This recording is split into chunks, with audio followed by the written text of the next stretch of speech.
क्या करवाऊंगी, ठीक है। ओके, चलिए, तो हमारा पहला चैप्टर है संख्या पद्धति का। इसके बारे में काफी कुछ हम ऑलरेडी पढ़ चुके हैं, ठीक है, पहले से पढ़ चुके हैं। तो मैं बस क्या पढ़ा रही हूँ आपको, संख्या पद्धति, ठीक है।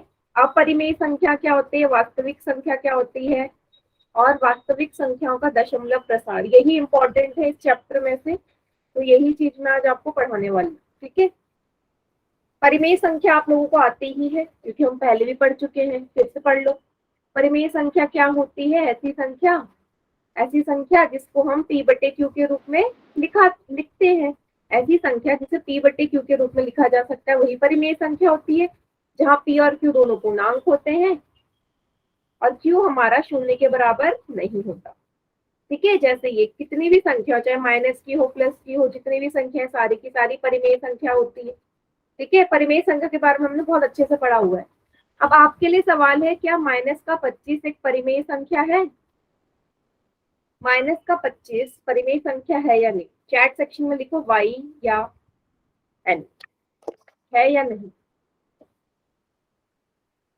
वेरी गुड, ये हम पढ़ चुके हैं। क्यों? क्योंकि माइनस के 25 को हम लिख सकते हैं माइनस का 25 बटे 1, जो फिर से हमारा p बटे q का रूप है। मैंने आपको बताया ना, कोई भी संख्या हो, सबके नीचे एक लगाते ही सब परिमेय संख्या बन जाती है। जितने भी प्राकृतिक संख्या होती है, जितने भी पूर्ण संख्या होती है, और जितने भी पूर्णांक होते हैं, सबके सब हमारी परिमेय संख्या होती है। ये मैंने बताया बेटा आप लोगों को, ठीक है। देखो, जैसे कि यहाँ पे लिखा है, ऐसे सवाल भी आपके एनसीईआरटी में, कि क्या प्रत्येक पूर्ण संख्या प्राकृतिक संख्या होती है? आप बताओ, प्रत्येक पूर्ण संख्या प्राकृतिक संख्या होती है? पूर्ण संख्या पहले लिखा है, तो पहले पूर्ण संख्या देखो क्या होता है। पूर्ण संख्या होता है 0, 1, 2 अनंत तक। प्राकृतिक संख्या 1 से लेके अनंत तक, ठीक है, ये हो गई प्राकृतिक संख्या n, और 0 से लेके अनंत तक हो गई पूर्ण संख्या। अब आप मुझे बताओ कि क्या सभी के सभी पूर्ण संख्याएं प्राकृतिक संख्याएं हैं? नो बेटा, आप स्टेटमेंट पढ़ ही नहीं रहे हो, आप कथन को ढंग से पढ़ ही नहीं रहे हो। उसने बोला है प्रत्येक पूर्ण संख्या प्राकृतिक संख्या होती है, नहीं होती। क्यों नहीं होती? क्योंकि पूर्ण संख्या में 0 आता है, लेकिन प्राकृतिक संख्या में 0 नहीं आता, ठीक है। स्टेटमेंट पढ़ो, स्टार्टिंग में क्या लिखा है, प्रत्येक पूर्ण संख्या प्राकृतिक संख्या होती है, नहीं होती, नहीं होती। अगर मैं इसको ऐसे लिखती कि प्रत्येक प्राकृत संख्या एक पूर्ण संख्या होती है, तो ये सच होता उस टाइम, तो ये सत्य होता। क्यों? क्योंकि प्राकृतिक संख्या 1 से शुरू होती है, पूर्ण संख्या 0 से, तो 0 के बाद जितनी भी संख्या है वो सारी की सारी प्राकृतिक संख्या है। तो इस चीज में कंफ्यूज मत हो, हम ऑलरेडी पढ़ चुके हैं बहुत अच्छे से। क्लियर हुआ कब हाँ होगा, कब ना होगा?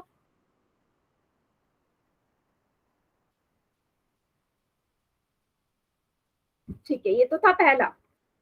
अब यही दूसरा आ गया स्टेटमेंट, प्रत्येक पूर्णांक एक परिमेय संख्या होता है, ये भी हम पढ़ चुके हैं। क्या प्रत्येक पूर्णांक एक परिमेय संख्या होगा?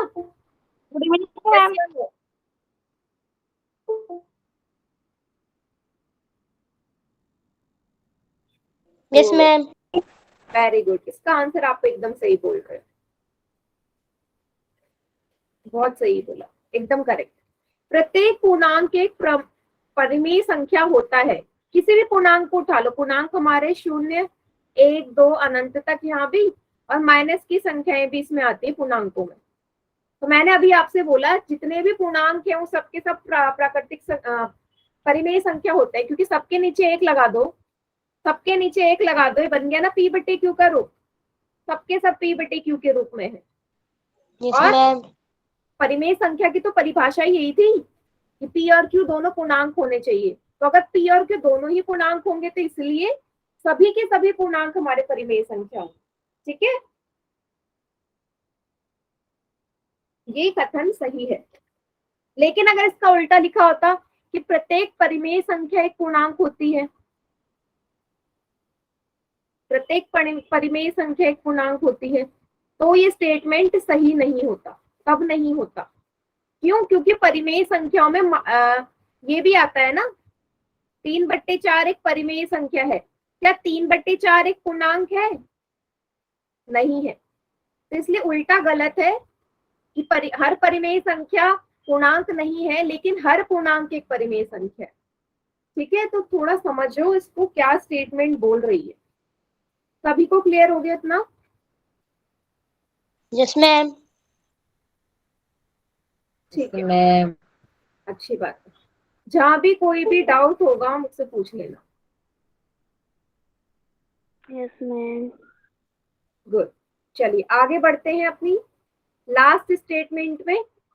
प्रत्येक परिमेय संख्या एक पूर्णांक होती है, अभी हमने पढ़ा नहीं होती। तो परिमेय संख्या को हम क्यू से डिनोट करते हैं। प्रत्येक परिमेय संख्या कभी भी एक पूर्णांक नहीं होती है, अभी पढ़ा ना, क्योंकि 2/7 एक परिमेय संख्या पर 2/7 एक पूर्णांक नहीं है। ये अभी मैंने आपको समझा दिया है। चलिए अब हम पढ़ते हैं कि अपरिमेय संख्या क्या होती है, इरेशनल नंबर। परिमेय संख्या का उल्टा ही अपरिमेय संख्या होता है, मतलब ऐसी संख्या जिसे p/q के रूप में नहीं लिखा जा सकता, नहीं लिखा जा सकता, उसी को हम अपरिमेय संख्या कहते हैं। भाई परिमेय संख्या को p/q के रूप में लिखा जाता है, लेकिन अपरिमेय संख्या को हम p/q के रूप में नहीं लिख सकते। जैसे वर्गमूल वाली संख्याएं, वर्गमूल 3, वर्गमूल 11, पाई, ऐसी संख्याएं दशमलव वाली, इस तरह की, वो आगे पता चलेगा कौन कौन सी। ये सारी की सारी हमारी अपरिमेय संख्याएं हैं। ठीक है, अब मुझे बताओ दोनों में क्या ये दोनों, अभी मैंने बोला कि जो वर्गमूल के अंदर होते हैं वो सारी संख्याएं अपरिमेय संख्याएं हैं। तो वर्गमूल 2 और वर्गमूल 4 क्या दोनों के दोनों अपरिमेय संख्याएं हैं?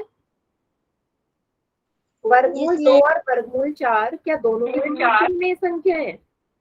No ma'am. कौन सी है, कौन सी नहीं है?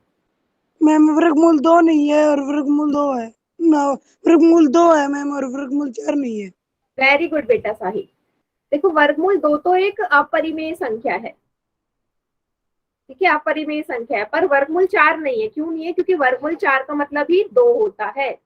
2 और -2 एक ही बात है। वर्गमूल 4, देखो -2 का मान भी वर्गमूल 4 होता है। 2 -2 का, देखो वर्गमूल के अंदर जो भी संख्या होती है ना, बाहर निकल के प्लस माइनस दोनों की आती है। ठीक है, हमने पढ़ा है ना, माइनस की संख्याओं का भी वर्ग वही होता है जो प्लस की संख्याओं का होता है, पढ़ा है ना। तो वर्गमूल 4 का मतलब 2 और -2 दोनों होता है, और 2 और -2 दोनों ही परिमेय संख्याएं हैं। ठीक है, तो याद रखना ऐसी संख्या जिनका हम वर्गमूल निकाल सकते हैं, जिनका वर्गमूल हम निकाल सकते हैं वो हमेशा परिमेय में आएगी, और जिसका नहीं निकाल सकते वो अपरिमेय में आएगी। जैसे वर्गमूल 3, वर्गमूल 7, वर्गमूल 5, वर्गमूल 11, इस तरह की संख्या सारी की सारी अपरिमेय के अंदर आएगी। क्लियर है? जहां पे भी नहीं समझ में आए आप पूछ लेना। जितेंद्र के नाम से जो बच्चा, बेटा प्रॉब्लम क्या है आपकी? कभी आप जतिन लिख रहे हो अपना नाम, कभी रोहित लिख रहे हो। क्लास में ध्यान दो, अगला क्वेश्चन आप ही से पूछूंगी। ठीक है,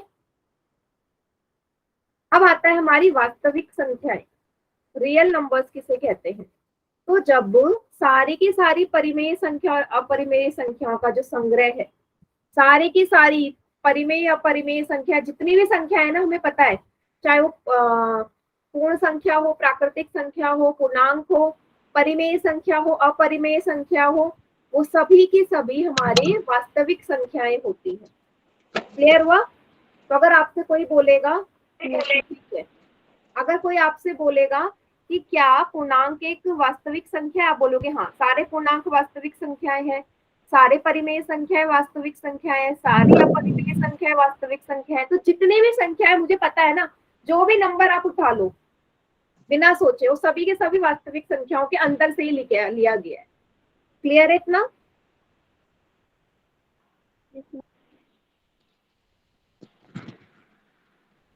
ठीक है, गुड।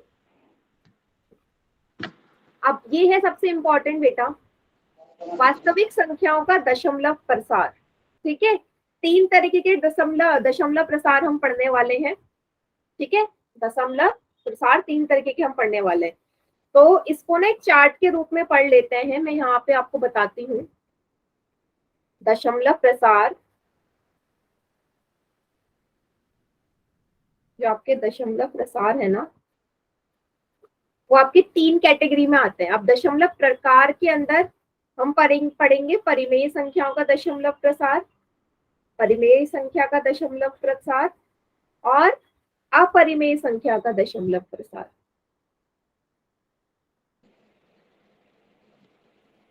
ठीक है, तो परिमेय संख्या के दशमलव प्रसार 2 तरीके के आते हैं और अपरिमेय संख्या का दशमलव प्रकार 1 तरीके का होता है।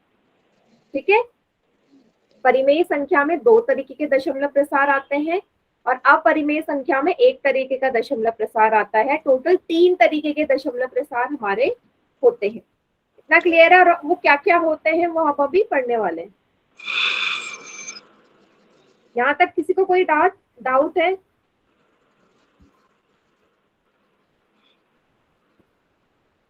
No ma'am. सभी को क्लियर? Okay, yes ma'am. ठीक है।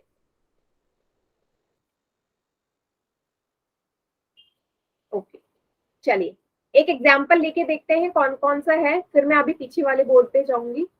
1/7 को मैंने कोई भी एक संख्या उठा ली, मैंने लिया 1/7, फिर मैंने इसको भाग देना शुरू किया क्योंकि मुझे दशमलव प्रसार देखना है। तो जैसे ही मैंने भाग दिया, यहाँ पे देखा कि ऐसी संख्या आ रही है 0.142857, फिर 142857, फिर 142857, फिर 142857, फिर आएगा 142857। तो आपको नजर आ रहा है किन संख्याओं की यहाँ पे आवर्ती हो रही है, रिपीट हो रही है, पुनरावृत्ति हो रही है यहाँ पे पुनरावृत्ति हो रही है ना? Yes ma'am. ठीक है, हो रही है, सबको दिख रहा है। कौन से अंक की हो रही है? 142857, क्योंकि इसके बाद तुरंत यही संख्या दोबारा से रिपीट होती नजर आ रही है ना? रिपीट होती नजर आ रही है। ठीक है, अब यहाँ पे दूसरा एग्जाम्पल देखो, 10/3 उठा लिया, 10/3 को मैंने भाग दिया, ये आया 3.333333, का ही यहाँ पे रिपीटेशन हो रहा है, 3 ही बार बार रिपीट हो रहा है। यहाँ पे पहले वाले में 5 संख्याएं रिपीट हो रही थी, 142857। यहाँ पे एक ही संख्या है जो दशमलव के बाद रिपीट हो रही है, वो है 3 यहाँ पे रिपीट होते जा रहा है। अब आगे देखते हैं, ये था पहला केस। अब देखो 7/8 को मैंने देखा, 7/8 को देखा तो ये पूरी तरह विभाजित होके आ गया, इसका शेष बच गया, शेषफल बचा इसका 0, मतलब ये लास्ट में 0 आ गया, मतलब ये पूरी तरह विभाजित हो गया। यस, हाँ, बार लग जाएगा। ठीक है, तो मैं आपसे यहाँ पे कहना ये चाहती हूँ कि जब भी शेषफल 0 आ जाता है ना, मतलब हमारा पूरी तरह विभाजित हो गया है। ठीक है, किसी संख्या की आवर्ती नहीं हो रही, यहाँ पे पुनरावृत्ति नहीं हो रही। ठीक है, हाँ, लेकिन पहले 2 केस में पुनरावृत्ति हो रही थी, पुनरावृत्ति हो रही थी। तो पहला केस है जब हमारा शेषफल 0 बन जाए तो क्या होगा? जब शेषफल 0 हो जाता है किसी भी दशमलव प्रसार में, जैसे 7/8 को मैंने भाग दिया, शेषफल 0 आया, वैसे ही 1/2 को मैं भाग दूंगी 2 को 1 से, तब भी शेषफल 0 आएगा और आंसर आएगा 0.5। इसका आया 0.875। ठीक है, तो ऐसे जहां पे शेषफल 0 आ जाए तो इस संख्या के दशमलव प्रसार को हम क्या कहते हैं? शांत दशमलव प्रसार कहते हैं। ऐसी संख्या जिनका दशमलव प्रसार क्या हो, रिपीट ना हो या शेषफल 0 आ जाए। जब शेष 0 आ जाए तो ऐसी संख्याओं का जो दशमलव प्रसार होगा हमेशा शांत होगा। जैसे 7/8, 1/2 दोनों को देखा ना, क्लियर हुआ? इतना शांत कब होगा? जब शेषफल 0 आ जाए। ठीक है, अब बाकी जो 2 पढ़े थे जहाँ पे रिपीट हो रहा था, पुनरावृत्ति हो रही थी, उसको हम देखते हैं, उसको क्या कहते हैं, उसको भी देखो। जैसे ये दोनों एग्जाम्पल देखे थे, यहाँ हमारी पुनरावृत्ति हो रही है 3 की और यहाँ हमारी पुनरावृत्ति हो रही है इसकी, 142857।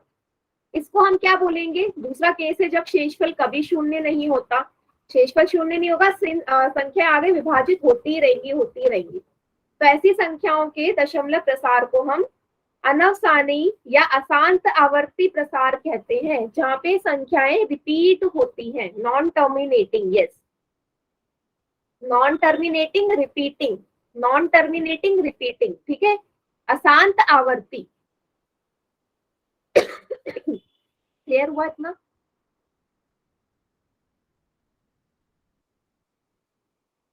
Yes ma'am. ठीक है। अब देखो जो मैंने चार्ट बनाया था ना पहले, वहां बनाया था, यहाँ बनाया था, तो जो होगा शांत और अशांत आवर्ती, वो दोनों हमारा परिमेय संख्याओं के दशमलव प्रसार के अंदर आता है। इतना क्लियर हुआ? मैंने बोला ना 3 तरीके के दशमलव प्रसार हम पढ़ेंगे, 3 तरीके में भी 2 परिमेय संख्या के अंदर आते हैं, 1 अपरिमेय संख्या के अंदर। तो जिसका दशमलव प्रसार शांत होगा और जिसका अशांत आवर्ती होगा ना, वो सारे दोनों के दोनों हमारे परिमेय संख्या होती है। वो कैसे होती है वो हम देखेंगे आगे कि कैसे बनाते हैं हम परिमेय संख्या की। शांत गलत मंड गया क्या बेटा? मैम, शांत गलत लिखा गया। हाँ, एग्जाम्पल भी लिख देती हूँ। जैसे शांत किसका आया था यहाँ पे? 7/8, मैम अशांत गलत लिख रहा था। इसका 1/7, 2/7, ठीक है, इस तरीके की संख्या है। मैम अशांत गलत लिखा गया। हाँ, अशांत, ठीक है। लो अब ठीक है, जल्दीबाजी यस मैम। क्लियर हो गया?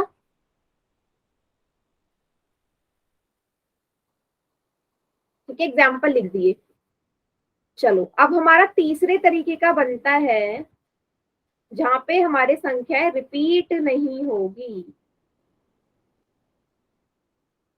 लास्ट तरीके का, एक जो अपरिमेय संख्या होती है, जो उसका दशमलव प्रसार आएगा ना, हमेशा उसका अनवसानी अनावर्ती आएगा, ठीक है, हमेशा अनवसानी अनावर्ती, मतलब अशांत अनावर्ती होगा।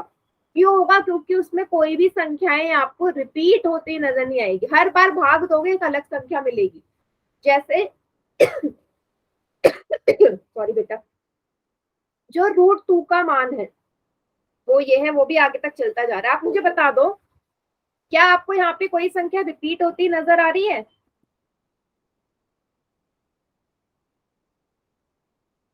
लगातार रिपीट हो रही हो? कौन सी है बेटा? कहाँ पे रिपीट होती नजर आ रही? मुझे तो नहीं आ रही। जिसको आ रही हो मुझे बताओ कहाँ पे आ रही रिपीट होती नजर। मुझे यहाँ पे कोई भी संख्या रिपीट होती नजर नहीं आ रही। 4 1 4 2 3 3 5 6 2 3, कहाँ है रिपीट? सेम पाई का जो मान है, यहाँ पे भी कोई संख्या आपको ऐसा नहीं है कि रिपीट होगी कि 1 2 आया, फिर 1 2, फिर 1 2, फिर 1 2, फिर 1 2, ऐसी कोई संख्या नहीं है। तो याद रखना, हमेशा अपरिमेय संख्याओं का जो दशमलव प्रसार होगा ना, वो हमेशा अनवसानी अनावर्ती होगा। क्लियर हुआ इतना? Yes ma'am. चलो मैं यहाँ पे ये चार्ट पूरा कर देती हूँ, फिर इसको आप ना लिख लेना। यहाँ लिख देती हूँ मैं, अपरिमेय संख्याओं का क्या होता है? अनवसानी अनावर्त, ठीक है। एग्जाम्पल लिख लेते हैं। पाई, √2, √3, √5, ठीक है, सारी की सारी अपरिमेय संख्या के अंदर आते हैं। सभी को 3 तरीके के दशमलव प्रसार समझ में आ गए? कैसे याद रखेंगे? 2 आएगा परिमेय संख्याओं के अंदर और 1 आएगा अपरिमेय संख्या के अंदर। इसको नोट डाउन कर लो या स्क्रीनशॉट ले लो आपके मन, फिर आगे बढ़ते हैं।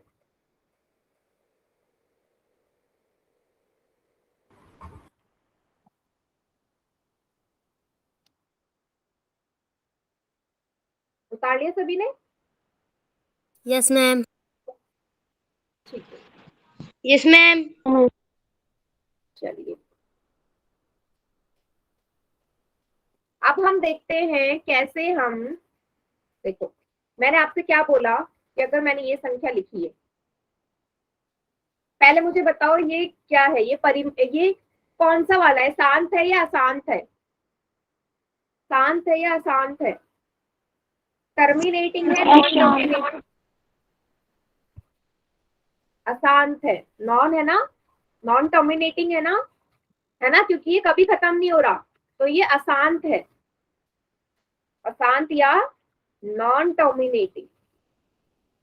ठीक है, अब देखो जब भी ऐसी संख्या है, आपको पता है ना, जो भी संख्या रिपीट हो रही है, यहाँ पे 2 7 रिपीट हो रहा है, तो मैं क्या इसे 1.24 के ऊपर बार लगा सकती हूँ, ये लिख सकती हूँ, इसके ऊपर दंड लगा सकती हूँ ना। Yes ma'am.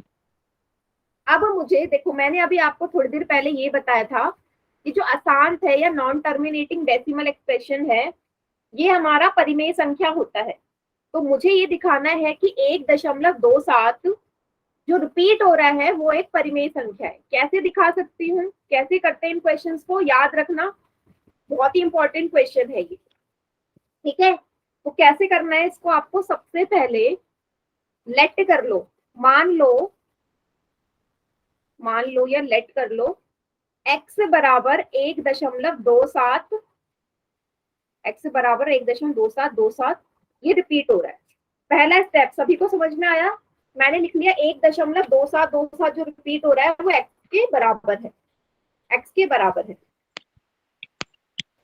ठीक है, अब देखना, अब मुझे क्या करना है बेटा, एक क्वेश्चन पहले समझा तो दूं, तभी तो क्वेश्चन दूंगी मैं, इसको समझाने के बाद क्वेश्चन दूंगी। कर लोगे क्वेश्चन, आपको नहीं आता? यहाँ पे देखो कितनी संख्याएं रिपीट हो रही है, 2 संख्या रिपीट हो रही है, 2 ही तो संख्या रिपीट हो रही है, 2 और 7। जहां पे जितनी संख्या रिपीट होती है मुझे दोनों तरफ उस संख्या से गुणा करना है क्योंकि 2 संख्या रिपीट हो रही है, इसलिए इधर भी 100 से गुणा कर दो, उधर भी 100 से गुणा, x में भी 100 की गुणा कर दो और इसमें भी 100 की गुणा कर दो।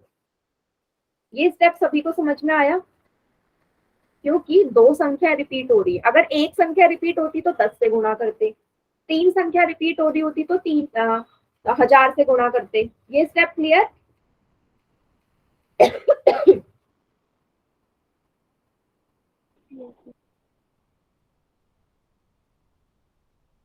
ठीक है, बढ़िया।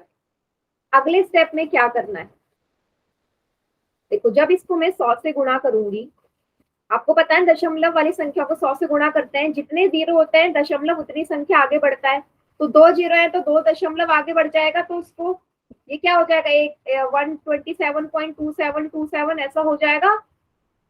भाई मैं इसे 100 से गुणा कर रही हूँ तो दशमलव 2 संख्या आगे तो बढ़ेगा।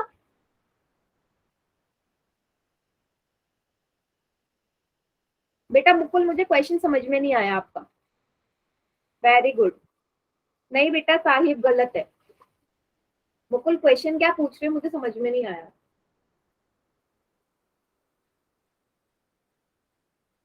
मुझे ये बताओ, ये वाला स्टेप समझ में आया? 100 से गुणा करी तो दशमलव 2 अंक आगे खिसकेगा, तब दशमलव 27 के बाद जाएगा।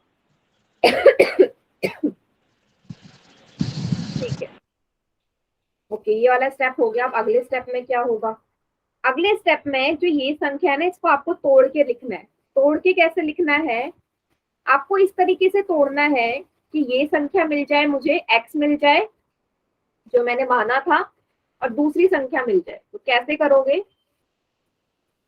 इसमें से ना, इस संख्या में से मैं इसे कैसे करती थी, इसमें से मैं ये जो x है ना इसको घटा देती थी। 2 7 की रिपीटेशन हो रही है, घटा दो। ये जो पूरी संख्या आई गुणा करके, इसमें से जो पहले वाली संख्या x मानी थी ना वो घटा देती हूँ मैं। क्या आएगा, यहाँ तो 0 हो गया, 126 आएगा। 126 आया, ये समझ में आया मैं कैसे आपको क्या करना है, जो गुणा करके आया ना 100 से, इस संख्या में ना, इस संख्या में से जो पहली संख्या है ना, जो मैंने x मानी थी, जो ओरिजिनल नंबर है वो घटा दो। 127.2727 में से 1.2727 घटाना है। घटाओगे तो 126 आएगा, क्योंकि यहाँ की सारी संख्याएं 0 हो जाएंगी पीछे की, क्योंकि पीछे की संख्याएं समान है, पीछे की वैल्यू तो समान है ना। तो इसमें से घटाया ही आया 126 प्लस 126 प्लस 1.2727 का रिपीटेशन होगा। आप मुझे बताओ ये होगा या नहीं होगा। जब मैं 126 में 1.2727 ऐड करूंगी तो यही वैल्यू तो मुझे वापस मिलेगी, क्योंकि इसी को तोड़ के मैंने ये लिखा है। फिर से समझा दूं, फिर से समझाते हैं, रुको। देखो इतने स्टेप तक ना आपको समझ में आ गया होगा, गुणा तक। आगे स्टेप में देखना मुझे क्या करना है। मुझे ना इस संख्या को ना, ये जो मिली है ना, इसको तोड़ना है, इसको तोड़ना है, स्प्लिट करना है। किस तरीके से तोड़ना है कि मुझे एक तो ये संख्या मिल जाए 1.2727, ये संख्या मुझे मिलनी जरूरी है। तो तोड़ने का तरीका क्या है कि जो ओरिजिनल संख्या है ना, इसमें से ये वाली घटा दो, इस वाली में से ये वाली घटा दो। जब घटाओगे ये आएगा, आगे 2727 है, 126 यहाँ 00 हो जाएगा। इतना क्लियर हुआ? इतना स्टेप समझ में आया? सुभाष के नाम से बच्चा बेटा गलत है आपका। अभी समझ में आया? ठीक है, तो यही संख्या मैं यहाँ लिख रही हूँ, ठीक है, जो स्प्लिट करके आया। 100x बराबर 126 आया था घटा के, प्लस 1 पॉइंट जो ओरिजिनल संख्या है वो लिख दो, क्योंकि इस दोनों को जोड़ के ही यही संख्या वापस मिल रही है मुझे। अब क्या करना है, इस संख्या का मान x है ना, इसकी जगह मैं x लिख दूं, क्योंकि x का मान ही 1.272727 है। x लिख सकती हूँ इसकी जगह।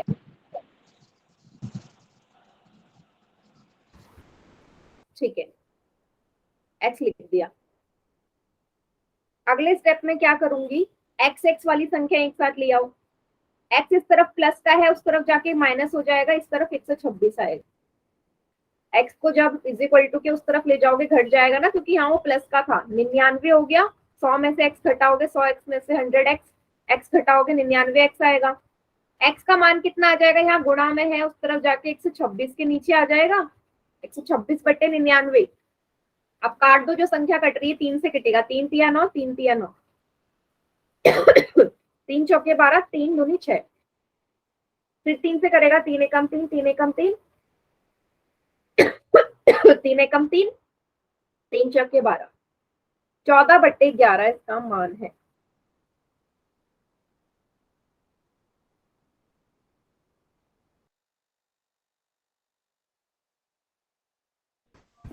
सभी को समझ में आया? 14 बट्टे 11 आ गया, और यही इसका p बट्टे q का रूप है।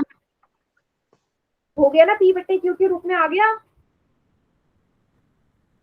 14 बट्टे 11 p बट्टे q का रूप है, और 14 बट्टे 11 ही परिमेय संख्या है। तो हमने यही लिखना था कि कैसे हम इसे p बट्टे q के रूप में लिख सकते हैं, वो मैंने लिख दिया। क्लियर सभी को?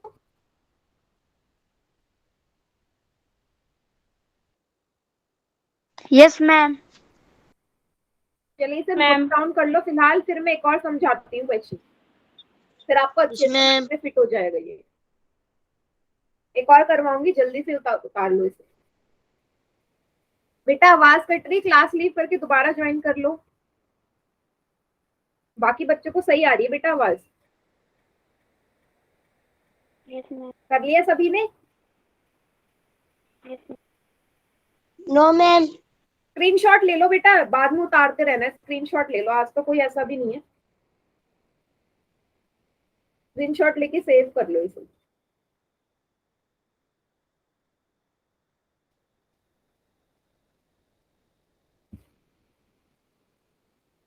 ठीक है, चलिए एक और क्वेश्चन कराती हूँ मैं एनसीईआरटी का। इजी वाला आप कर लेना, हार्ड वाला मैं करा देती हूँ। एक क्वेश्चन है, इसको दर्शाओ p बटे q के रूप में। इसको दर्शाओ, ठीक है, इसको दर्शाओ p बटे q के रूप में। तो स्टेप बेटा वही है जो हमने सोचे थे, जो हमने करे अभी। तो मान लो, लेट कर लो x बराबर 0 अब देखो यहाँ पे 3 5 की पुनरावृत्ति हो रही है, क्योंकि 3 और 5 के ऊपर दंड बार है ना, 2 की नहीं हो रही, 2 के ऊपर बार नहीं है, 3 और 5 के ऊपर है।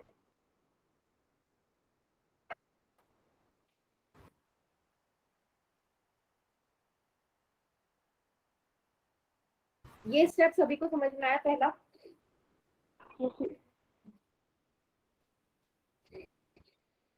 Yes ma'am. ठीक है, मैम चलिए अब मुझे बताओ गुणा किस संख्या से होगी? 100 से करोगे, 10 से करोगे या 1000 से? 100 से मैम। वेरी गुड, 100 से करेंगे। 100 से करेंगे ना, क्योंकि दो संख्याओं का रिपीटेशन हो रहा है।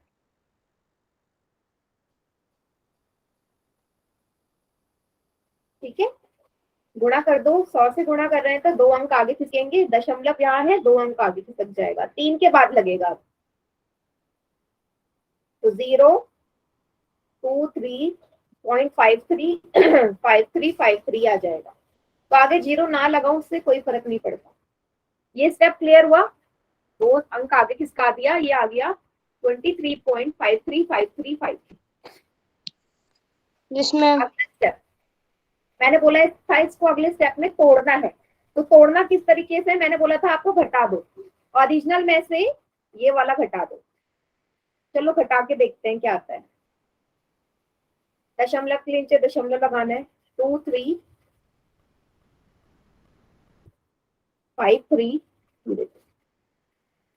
देखो ये 533 कट गया, यहाँ 5 में से 2 जाएगा 3। कितना आया? 23.3 आया माइनस करके। समझ में आया? 5 3 तो कट ही जाएंगे ना, जितना बचा मैंने लिख दिया। आप लोग अपनी कॉपी में भी माइनस करो, यही आएगा, क्योंकि पीछे वाले अंक सारे कट जाएंगे एक दूसरे से। यही आया मैम। यही आया ना? Yes ma'am. ठीक है, तो मैं इसको लिख देती हूँ 23.3 आया, प्लस ये संख्या जो ऊपर थी उसको ऐसे उतारो। अब अगला स्टेप आपको पता ही है क्या करना है। ये इसको ऐसे उतार दो, और ये था हमारा x के बराबर, इसकी जगह मैं x लिख लेती हूँ। अब x उस तरफ जाएगा, घट जाएगा। ये 23.3 आ गया। 99x बराबर 23.3। x के बराबर कितना आ जाएगा? 99 नीचे आ जाएगा।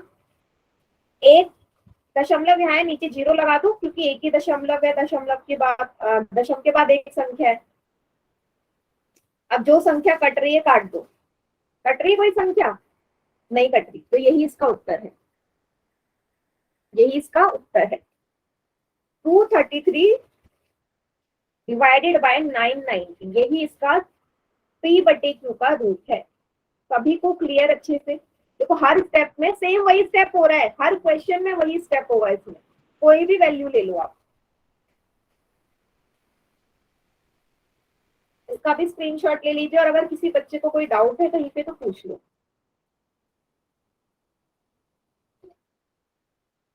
से बताना।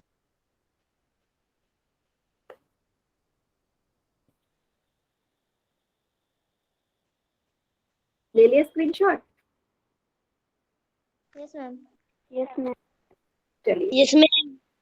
बेटा, मैं सारे क्वेश्चन नहीं करवा रही हूँ। आपका होमवर्क ये है कि इस तरीके के जितने भी सवाल होंगे ना आप करके लाएंगे। प्रॉब्लम होगी तो मुझसे पूछेंगे, मैं अगले टॉपिक पे बढ़ रही हूँ। ठीक है,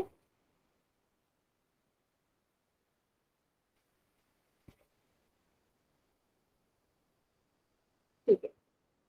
अच्छा, 1.3 जो एक्सरसाइज है उसमें ना कुछ क्वेश्चंस है। आपको बताना है कि क्या ये परिमेय संख्या है या परिमेय है या अपरिमेय है, रैशनल है या इरैशनल है। वर्गमूल 23 बताओ क्या है? परिमेय संख्या है या अपरिमेय संख्या है? रैशनल है या इरैशनल है? बताएंगे सभी बच्चे।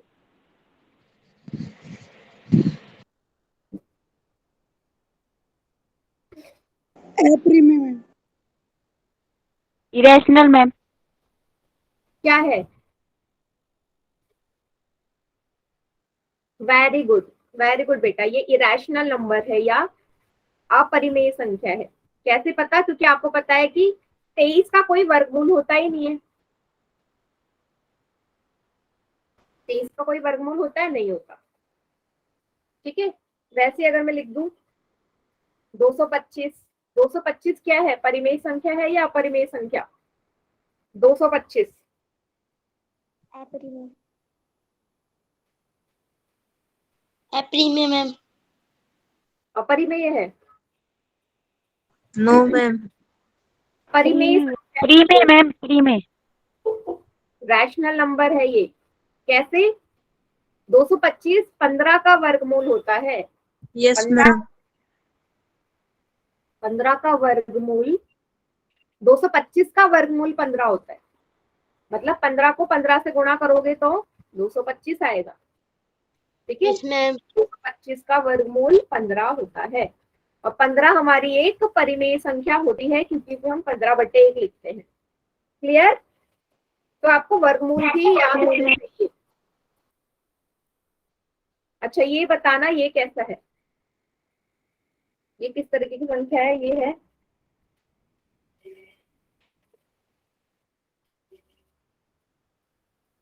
ये किस तरीके की संख्या है? परिमेय है या अपरिमेय संख्या? अपरिमेय। दशमलव प्रसार याद करो। प्रीमेय मैम। Very good Sahib. प्रीमेय मैम। प्रीमेय मैम। परिमेय नहीं है बेटा, अपरिमेय है। अच्छा। रैशनल कैसे है? आप मुझे बता दो, कोई संख्या यहाँ रिपीट हो रही है? यहाँ देखो, यहाँ 0 एक बार है, फिर 2 बार है, फिर 3 बार है, फिर 4 बार है। अगर ये संख्या ऐसी होती ना तो आप बोलते कि ये परिमेय संख्या है, क्योंकि यहाँ एक और शून्य का रिपीटेशन हो रहा है। लेकिन ऊपर वाली संख्या में ऐसा नहीं है, अलग अलग है। एक बार 0 एक बार आ रहा है, फिर 2 बार, फिर 3 बार, फिर 4 बार। क्लियर हो गया दोनों में अंतर? यस। Yes ma'am. परिमेय है, ऊपर वाली अपरिमेय है। ठीक है, गुड। Yes ma'am. क्वेश्चंस आप लोग करेंगे, जो डाउट होगा मुझसे पूछेंगे। चलिए, अब मैं ना कुछ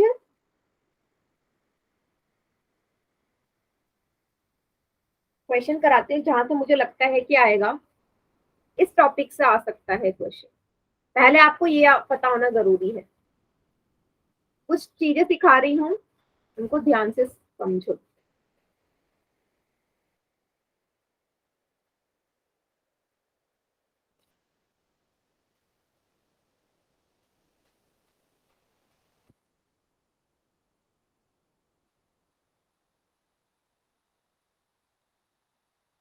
देखो, अंतर देखना।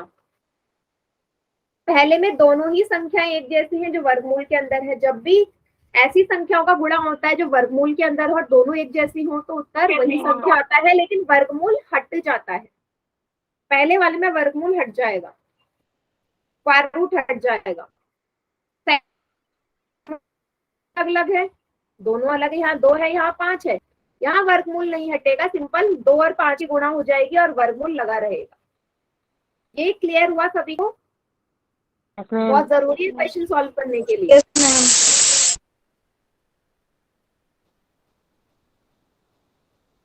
अब प्लस वाले में देखो, 4 और 6 दोनों अलग अलग संख्या है, तो ये ऐसी ही रहेंगी, ऐसे ही रहेंगी। लेकिन वर्गमूल के अंदर जब एक जैसी संख्या हो, जोड़ दो। 3 बार वर्गमूल 2 है, 3 2 2 हो जाएगा। क्लियर है? Yes ma'am. मैम।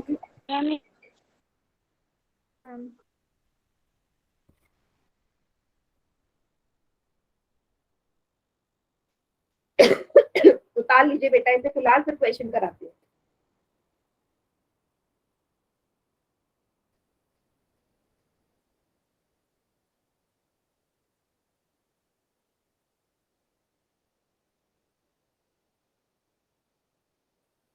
ठीक है, चलिए अब तो सिंप्लीफिकेशन के क्वेश्चंस करते हैं हम लोग।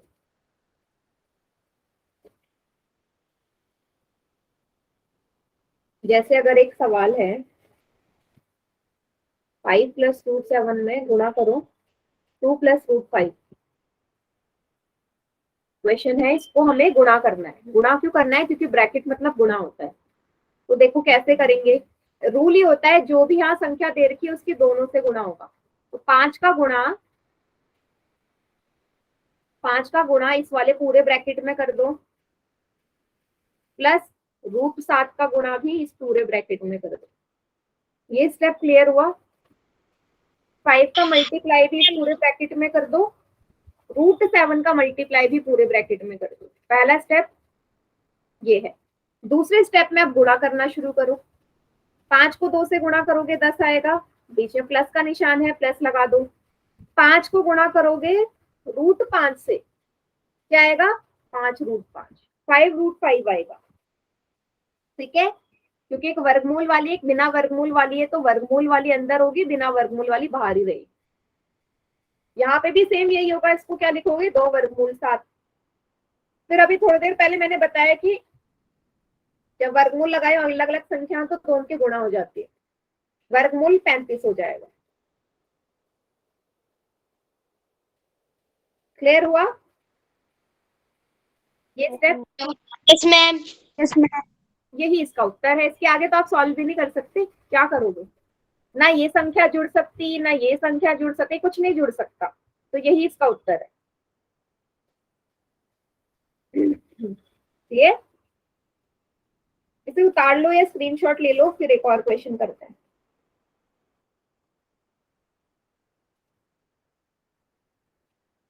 कर लिया मैम। ठीक है,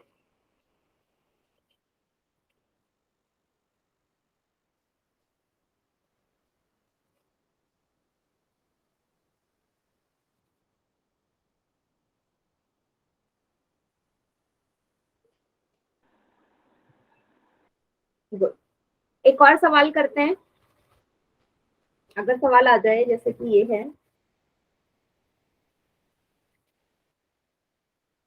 3 प्लस वर्गमूल 3 प्लस वर्गमूल 7 का होल स्क्वायर। बेटा आपको ये आइडेंटिटी पता है, ए स्क्वायर प्लस, इसको आप ध्यान से देखोगे, ये इस रूप में है a प्लस बी का होल का स्क्वायर, तो क्या होता है? a square plus B square plus 2ab। ये सभी को याद है, पहले से पढ़ते हुए आ रहे हैं हम। Yes ma'am. फॉर्मूला सभी को पता है? ठीक है, जिसको नहीं पता वो ये फॉर्मूला होता है, देख लो। तो आपको साफ नजर आया, ये इसी के रूप में है। a यहाँ पे वर्गमूल 3 है, b यहाँ पे वर्गमूल 7 है। a की जगह वर्गमूल 3 है, b की जगह वर्गमूल 7 है, तो बस वैल्यू पुट कर दो इस वाले में। a का स्क्वायर है तो वर्गमूल 3 का स्क्वायर, b का स्क्वायर है तो वर्गमूल 7 का स्क्वायर, प्लस 2, a यहाँ पे √3 है, b यहाँ पे √7 है। सॉल्व कर दीजिए आगे। देखो वर्गमूल 3 का स्क्वायर का क्या मतलब है कि वर्गमूल 3 और वर्गमूल 3 की गुणा हो रही है। अभी मैंने बताया दोनों संख्या एक जैसे वर्गमूल में हो तो वही संख्या आती है, लेकिन वर्गमूल हट जाता है। सेम यहाँ पे 7 आएगा। देखो इसकी गुणा करोगे वर्गमूल 21 आएगा। ठीक है, अब ये दोनों तो जुड़ सकते हैं ना, 7 3 10, 10 प्लस 2 वर्गमूल, इसका उत्तर है। क्लियर सभी को? Yes ma'am.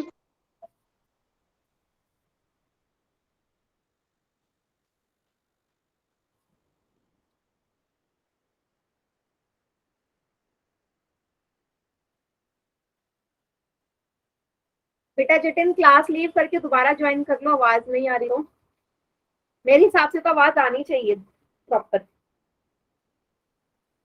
अच्छा, किसी भी बच्चे को कोई स्टेप में प्रॉब्लम है तो पूछ लो बेटा दोबारा। क्लियर है तो फिर हम अगला टॉपिक करते हैं।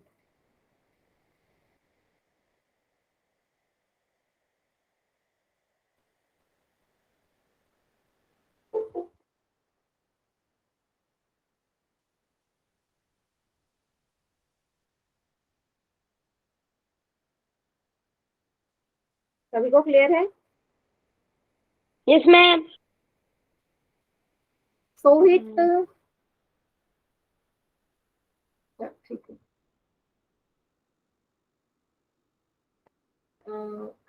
ज्योति बेटा समझ में नहीं आया क्वेश्चन? आ गया? जहां पे नहीं आया वो स्टेप पूछ लो बेटा, कोई प्रॉब्लम नहीं है।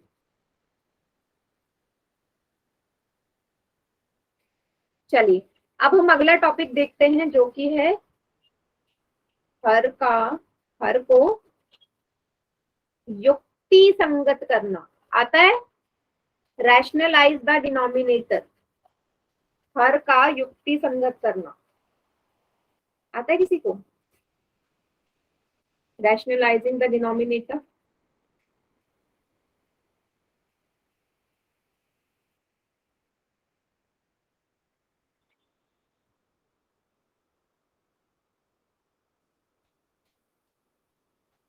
मेरी आवाज आ रही है सभी को? आवाज आ रही है मेरी? No ma'am. मैम आ रही है मैम आवाज। Ma'am ma'am.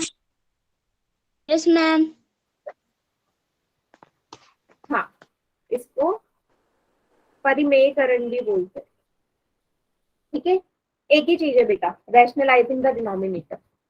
ठीक है, एक एग्जाम्पल करते हैं इसी में। एक एग्जाम्पल करते हैं, जैसे मैम मुझे कुछ काम है, मैं जाऊँ क्या? बेटा क्लास के टाइम पे कौन से काम याद आ जाते हैं? रिकॉर्डिंग देख लेना। पहला है कि 1/, वर्गमूल 2 का हमने क्या करना है? परिमेयकरण करना है, रैशनलाइजेशन करना है। रूल ये है कि कभी भी हर में हम वर्गमूल वाली संख्याएं नहीं रखते। हर में कभी भी वर्गमूल वाली संख्याएं नहीं रहती, तो वर्गमूल यहाँ से हटाना पड़ेगा। तो वर्गमूल हटाने के लिए ही हम क्या करते हैं? परिमेयकरण करते हैं। तो जो संख्या नीचे है उसी से गुणा कर दो, ऊपर नीचे। नीचे वर्गमूल 2 है ना, ऊपर नीचे वर्गमूल 2 से गुणा कर दो। वर्गमूल 2 की 1 से गुणा होगी, वर्गमूल 2 आएगा। वर्गमूल 2 और वर्गमूल 2 2 होता है, 2 होता है। यही इसका उत्तर है। क्लियर हुआ? हर में वर्गमूल वाली संख्या नहीं आनी चाहिए, कोई और संख्या हो तो चलेगा। क्लियर?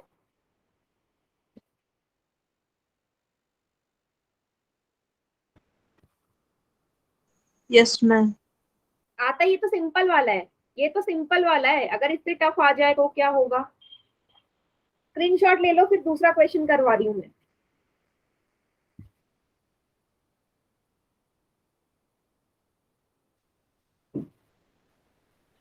ले लिया मैम। अगर ये आ जाता तो कैसे करते?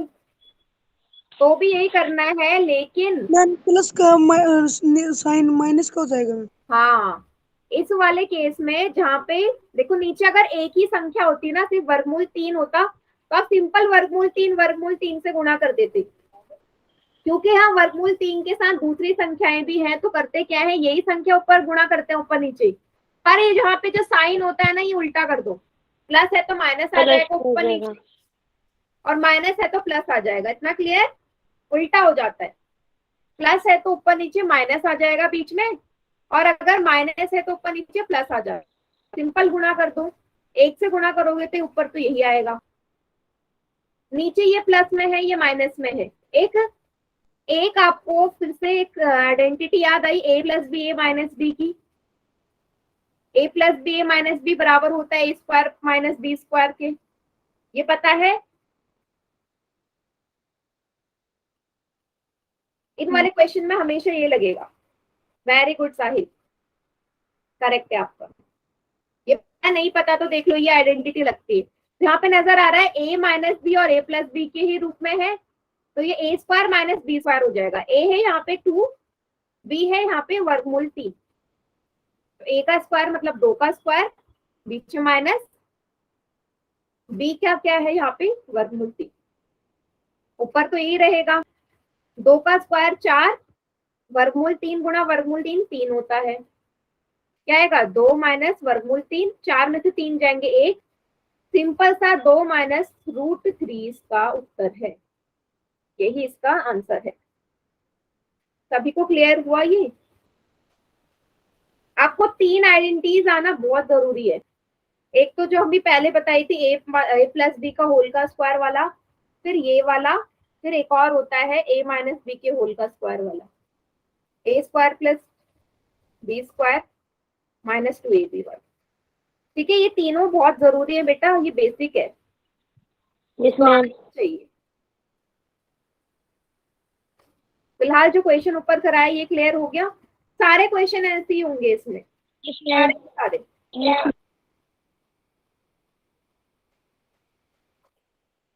ठीक है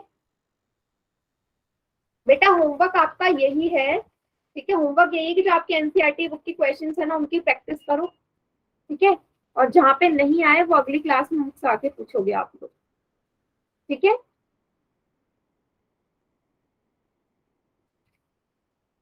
हाँ, बाकी कुछ क्वेश्चंस मैं आपको कल होमवर्क में सेंड कर दूंगी। ठीक है, ग्रुप में। और नेक्स्ट क्लास होगी वेंसडे को, तब हम देखेंगे आगे का टॉपिक।